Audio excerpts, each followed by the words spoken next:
ঝলমলে রোদে উদ্ভাসিত বিকেল বেলার লাসা শহর। এখানে এখন বিকেল 4টা বাজে। আমাদের হোটেল, এই যে শিন্ডিং হোটেল, এই হোটেল থেকে আমি আর নিলয় বের হলাম। ওরে বাবা, রোদে তাকানো যাচ্ছে না। আমরা এখন যাচ্ছি মুসলিম এলাকায়। লাসায় যে মুসলিম কমিউনিটি আছে এটা আমি জানতাম না। প্রথমবার যখন এসেছিলাম তখন আমি এ সম্পর্কে জানতে পারিনি। এখান থেকে যাওয়ার পরে আমার ভিডিওতে অনেকেই কমেন্ট করে বলেছেন লাসা শহরে মুসলিম কমিউনিটি আছে, এর পরের বার গেলে যেন আমি সেখানে যাই। সে কারণেই কিন্তু এবার লাসায় এসে আমি যাচ্ছি সেই মুসলিম এলাকার দিকে। সেখানে মসজিদ রয়েছে, মুসলিমদের নানান ধরনের অ্যাক্টিভিটিস রয়েছে। আসলে আমরা গিয়ে দেখাতে চাই, আমি নিলয় সেখানে গিয়ে, যে এই লাসা শহরে মুসলিমরা আসলে কেমন আছেন। ট্যাক্সি আমরা পেয়ে গেছি। আগে আমরা জোখাং টেম্পলে যাব। হ্যালো, আমাদের সঙ্গে রয়েছেন তিবেতিয়ানি একজন ড্রাইভার, তিনি নিয়ে যাচ্ছেন। তিনি আসলে ইংরেজি কিছুই বোঝেন না, বলেও কোনো লাভ নেই। বন্ধুরা, ওই যে পোতালা প্যালেস দেখতে পাচ্ছি। ড্রাইভার বলছে, পোতালা প্যালেস দেখেছো? ওই যে দেখুন, আমি তো আগেই দেখেছি, বারবার দেখতে ইচ্ছে করে। বন্ধুরা, আমাদের গাইড চলে যাচ্ছেন। জাস্ট আমাদের নামিয়ে দেওয়ার জন্যই তাকে দেওয়া হয়েছিল। এটাও আমার জন্য অনেক বড় হেল্প, সত্যি কৃতজ্ঞতা জানাতে হয়। আমরা এখন লাসার মুসলিম এরিয়ায় প্রবেশ করছি গেটের ভেতর দিয়ে। এখানে প্রবেশ করেই দেখতে পাচ্ছি বেশ কিছু দোকান। দেখুন, অনেক ফ্রুটসের দোকান, বিভিন্ন ধরনের ফ্রুটস বিক্রি করছেন। সম্ভবত এখানে যারা দোকানি রয়েছে সবাই মুসলিম। দেখুন এদের আপেলগুলোর সাইজ দেখুন আর কালার দেখুন, কত সুন্দর, কি সুন্দর, একেবারে টস টসে। এই যে স্ট্রবেরি দেখছি, এগুলো খেতে নিশ্চয়ই অনেক ভালো হবে। বিভিন্ন ধরনের ফ্রুটস বিক্রি করা হচ্ছে। আর ছোট ছোট এই কমলাগুলো কিন্তু খুবই মজার। ফ্রুটসের বিরাট মার্কেট। আমি ভাবছিলাম হয়তো 2-4টি দোকান, 2-4টি নয়। দেখুন ছোট ছোট অনেক দোকান এখানে রয়েছে এবং বিক্রি করা হচ্ছে ফ্রুটস। এবং তারা ডিজিটাল পেমেন্টই বেশি করে থাকেন। দেখুন কিউআর কোড দিয়ে পেমেন্ট দিয়ে দিলেন। ক্যাশের ব্যবহার এসব জায়গায় একেবারেই কমে যাচ্ছে, বিশেষ করে চায়না এবং চায়না মেনল্যান্ড এবং তিব্বত সব জায়গাতেই। ও মাই গড, মুলাই! আমি জানি না এটা কি তারা বিক্রি করছেন। দেখতে মুলার মতো লাগছে। হ্যাঁ, গন্ধটা তো মুলারই। এটা মুলা, এরকম মুলা আমি কখনোই দেখিনি। বিশাল মুলা এখানে যারা বিক্রি করছেন। আর এখানে টমেটো রয়েছে, বিভিন্ন ধরনের শাক রয়েছে। দোকান সাজানো হচ্ছে, কিছুক্ষণ পরেই বেচা কেনা শুরু হয়ে যাবে। একেবারে বিকেল থেকে, পড়ন্ত বিকেল থেকে সন্ধ্যা পর্যন্ত হয়তো বেচা কেনা জমজমাট থাকবে এখানে। আর দেখুন যারা এখানে ঘুরছেন তাদের দেখুন কি ধরনের পোশাক পরেন, তারা মাথায় কি ধরনের হ্যাট পরেন। খুবই সুন্দর তিব্বতীদের এই পোশাকটা। হ্যালো তাসিডেলে, হাউ আর ইউ? খুবই আন্তরিক। তাদের পোশাক দেখুন কত সুন্দর এবং তারা সব সময় হাস্যোজ্জ্বল ভাবে কথা বলেন। হ্যালো তাসিডেলে, ফাইন, ইউ ফাইন। এখানে কিসের ডিম বিক্রি করা হচ্ছে? রাজহাঁস সম্ভবত হয়ে থাকবে। বিশাল আকারের ডিম, এর পাশাপাশি মুরগির ডিমও রয়েছে। আর এরা ডিম একটা প্রসেসিং করে বিক্রি করে। আমি এর আগে যখন চেংডুতে গিয়েছিলাম সেখানে দেখেছিলাম। দেখুন ডিমের উপর কি একটা আস্তর দেওয়া হয়, তারপর তারা সেটি বিক্রি করেন। জানি না এর ভিতরে কিভাবে ডিমটা কি প্রসেসিং এ তৈরি হয় এবং খেতে কেমন লাগে এটা আমার জানা নেই। এটা আসলে একটি ডিমেরই দোকান। দেখুন কত ডিম এবং কত কালারের ডিম।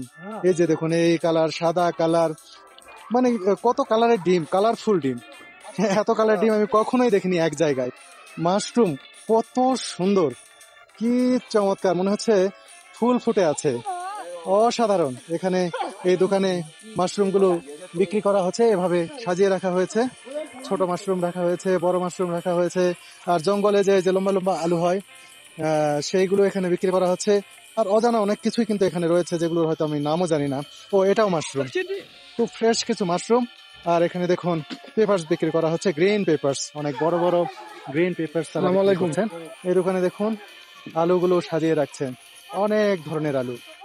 আর এটা সম্ভবত মিষ্টি আলু, না এটাও মূলা। অনেক বড় বড় তারা মূলা বিক্রি করে থাকেন। দেখুন কত বড় মূলা, এই মূলাটা তো সবচেয়ে বড়, বিশাল আকৃতির মূলা। হাই হাই, বাংলাদেশেও আমি ছোটবেলায় বড় বড় মূলা দেখেছি, এখন আর চোখে পড়ে না। এখানে এসে আবার দেখছি আর মূলার কালারফুল মূলা এখানে রয়েছে। দেখুন একেবারে লাল টকটকে মূলা তিব্বতে পাওয়া যায়। অন্যরকম কালার দেখেই মনে হচ্ছে খাই। এর সাথে আমাদের দেশে যেগুলো মূলা পাওয়া যায় সেরকম সাদা মূলও কিন্তু এখানে বিক্রি করা হচ্ছে। জানি না এগুলোর দাম কত। আসসালামু আলাইকুম। দেখুন এটা একটি দোকান, মঞ্জালা গোয়া মুসলিম। How are you? Are you Muslim? Thank you. How are you? Assalamu alaikum. I'm from Munjala, Goa. I'm Muslim, visiting this area. You are Muslim? Bangladesh. Bangladesh. Bangladesh. What are you selling? Oh, দেখুন তারা এই দোকানে এগুলো বিভিন্ন ফুলের যে চা তৈরি হয় সেগুলা তারা বিক্রি করছেন। এগুলো কিন্তু অনেকেই খেয়ে থাকেন, গ্রিন টি হিসেবে তারা ব্যবহার করে থাকেন। মঞ্জালা গোয়া, ডু ইউ নো মঞ্জালা গোয়া? এখানে ফুলের চা ডিসপ্লে করা হলেও তিনি আসলেই বড় একজন ইয়ারসাগুম্বা ব্যবসায়ী। এখানে একটি ফ্রুটসের দোকান দেখতে পাচ্ছি। বিভিন্ন ধরনের আঙ্গুর রয়েছে, তবে একটা আঙ্গুর আমাকে খুবই আকর্ষণ করলো।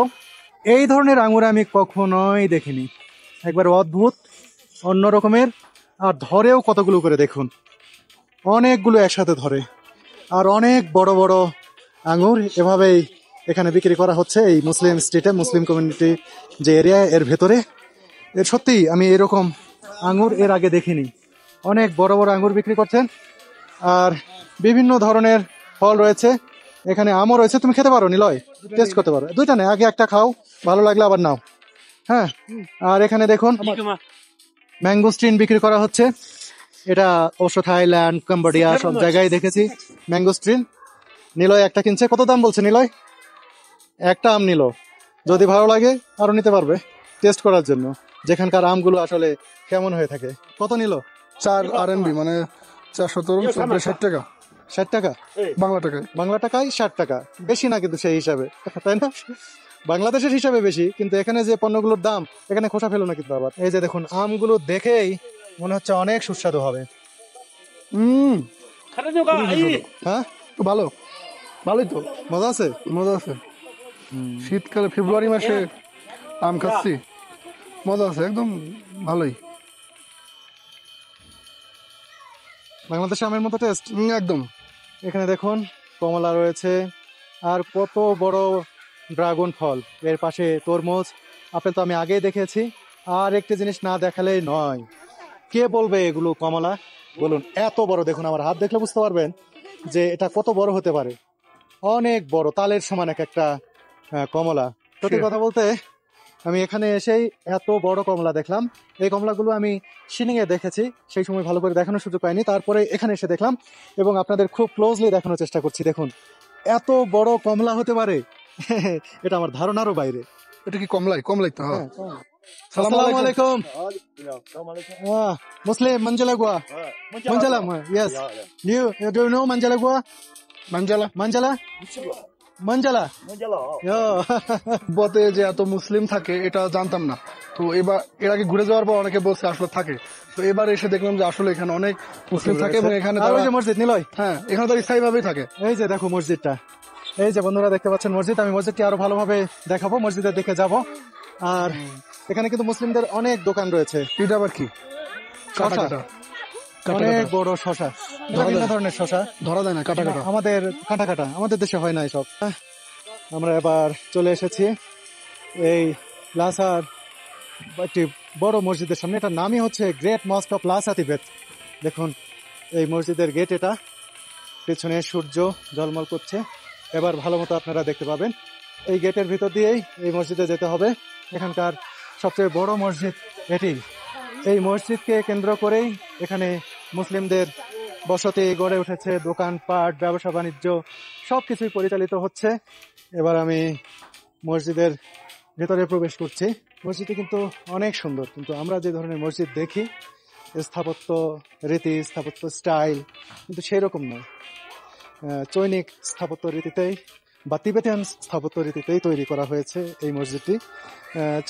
চৈনিক তিবেতিয়ান দুইটা ধাঁচের সমন্বয় এখানে রয়েছে। আবার এ পাশটা যদি দেখি এবং উপরের মিনারগুলো দেখি, তাহলে আবার কিন্তু আমাদের উপমহাদেশ, ইভেন অ্যারাবিয়ান যে স্টাইল, এই যে জালানাগুলো দেখুন এরকম, এবং মিনারগুলো, সেগুলো দেখলে কিন্তু আবার মনে হবে যে হ্যাঁ, এটা মসজিদ। কারণ অ্যারাবিক ধাঁচ বা আমাদের উপমহাদেশে যেভাবে মসজিদগুলো তৈরি করা হয়, ঠিক সেই রকমের মসজিদ এপাশ থেকে দেখে মনে হচ্ছে। কিন্তু এই বিল্ডিংগুলো দেখুন, এটা দেখলে মনে হবে মনেস্ট্রি। জানি না মসজিদ কমপ্লেক্সের সাথে এই ভবনগুলোই হয়তো মসজিদের আরো অন্যান্য কাজে, অফিসিয়াল কাজে এটি ব্যবহার করা হয়। ভিতরটা কেমন মসজিদের সেটা একটু দেখাতে চাই। ও, খুবই সুন্দর আর খুবই আরামদায়ক একটি কার্পেট বিছানো রয়েছে লাল, আর দুপাশে সিঁড়ি রয়েছে।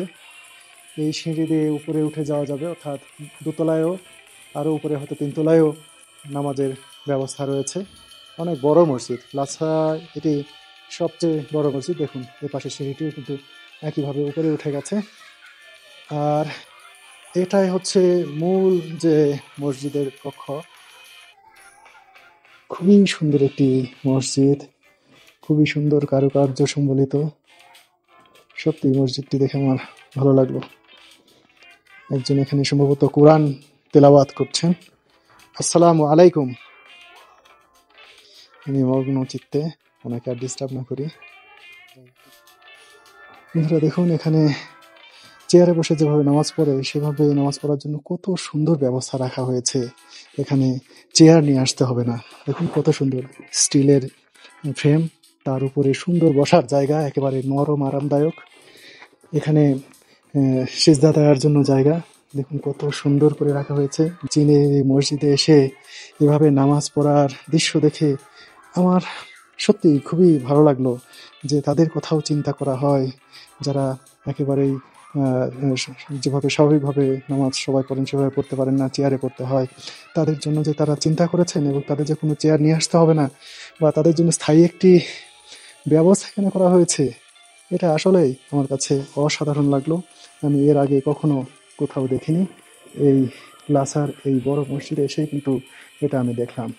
দেখুন কত কারুকার্য খচিত সামনের অংশটি। এখানে ইমাম সাহেব দাঁড়ান, তিনি দাঁড়িয়ে তিনি কিন্তু নামাজের নেতৃত্ব দেন।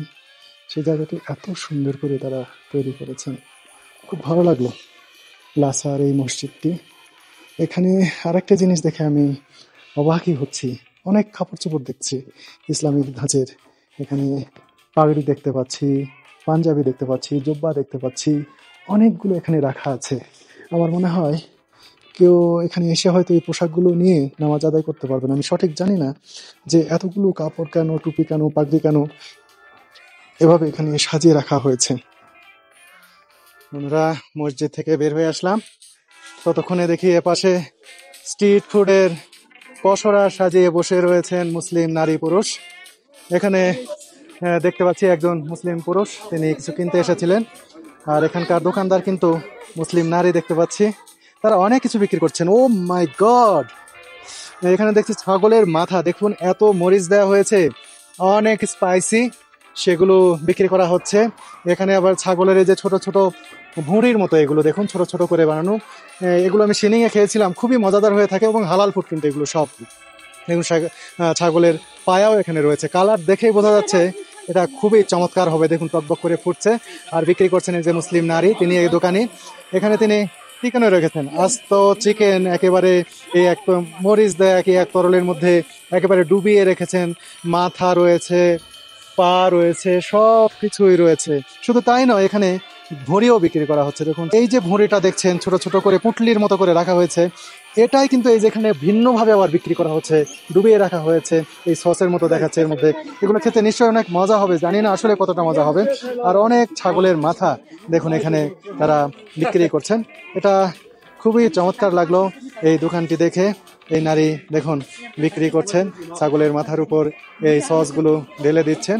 এটা সম্ভবত তার সন্তান এবং মা মিলেই কিন্তু এখানে বেচাকেনা করছেন। শুধু এই দোকানটি নয়, এর পাশে কিন্তু আরো দোকান রয়েছে, এখানে বিভিন্ন ধরনের খাবার তারা বিক্রি করছেন, সসেস থেকে শুরু করে হয়তো এত কিছু রয়েছে। ও, এটা কাবাবের দোকান, কাবাব বিক্রি হবে। দেখুন এই যে স্টিকে করে অনেক কাবাব ভরে রাখা হয়েছে, কিছুক্ষণ পরে তারা কাবাবগুলো পোড়ানো শুরু করবেন। ওই যে দেখুন একজন মুসলিম ভাই, তিনি রেডি করছেন।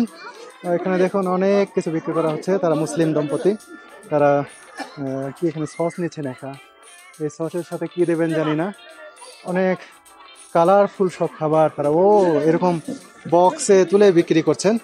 কেউ আসবেন, বক্সে আছে পলিপ্যাকে করে, দেখুন বিভিন্ন ধরনের খাবার তারা বিক্রি করছেন। আসলে আমি সব খাবার চিনিও না, কিন্তু দেখে ভালো লাগছে। এখানে দেখুন এটা মোমোর মতো লাগছে, সম্ভবত মোমোই তারা এখানে তৈরি করে বিক্রি করছেন। তাছিডেলে হাউ আর ইউ? বন্ধুরা, লাসার মুসলিম কমিউনিটি ঘুরে দেখলাম, মুসলিমদের সঙ্গে কথা বললাম, তাদের মসজিদটি দেখলাম, নান্দনিক সৌন্দর্যের মসজিদ, তাদের খাবারগুলো দেখলাম, কি ধরনের খাবার তারা বিক্রি করেন, তাদের আন্তরিকতা পেলাম। তারা যে অনেক অতিথি পরায়ণ এবং খুব সুন্দর করে আপন করে নিতে পারেন, সেটা আরো ভালোভাবে উপলব্ধি করতে পারলাম এখানে এসে। আসলে আমার খুবই ভালো লাগলো।